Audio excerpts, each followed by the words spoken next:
Se eu disser que Francis Bacon criticou a ideia de a Bíblia ser inerrante em assuntos científicos, quem pensa que ele fosse um cristão que via a Bíblia como inerrante nesse sentido, pode pensar que estou forçando Bacon.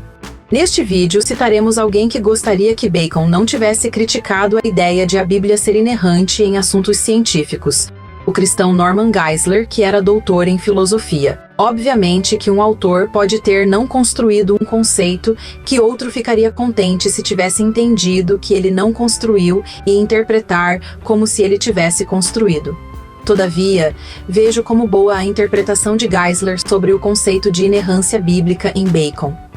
Entretanto, Norman Geisler defende falaciosamente em vários momentos o conceito de inerrância bíblica.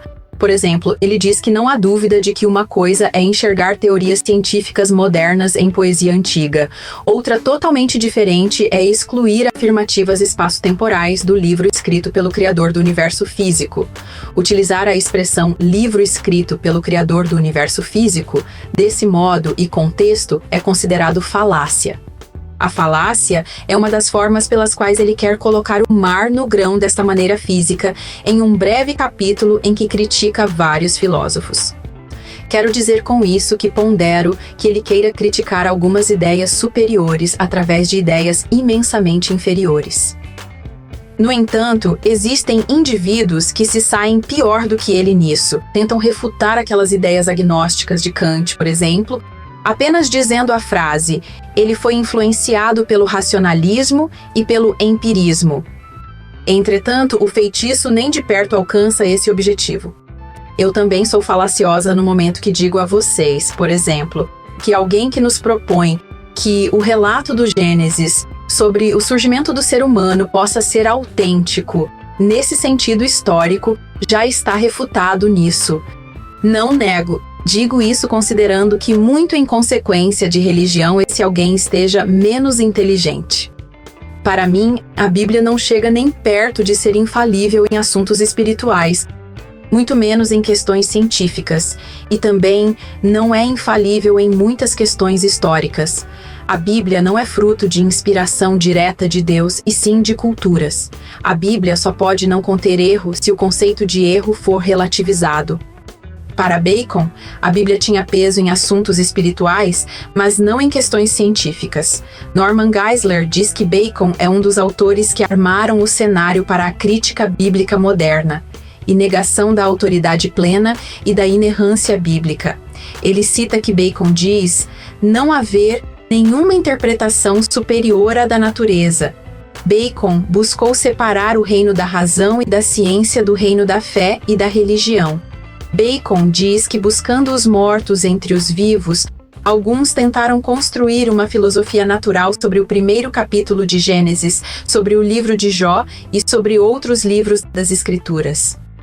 Norman Geisler diz que Bacon foi longe demais ali ao reivindicar para sua lógica aplicação universal, mas Geisler queria que a sua lógica tivesse aplicação universal.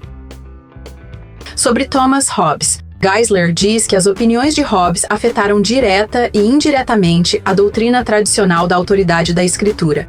Ele diz que se Hobbes estiver certo, não há neste planeta revelação proposicional divinamente inspirada, cujo propósito seria o de conceder informações sobre Deus.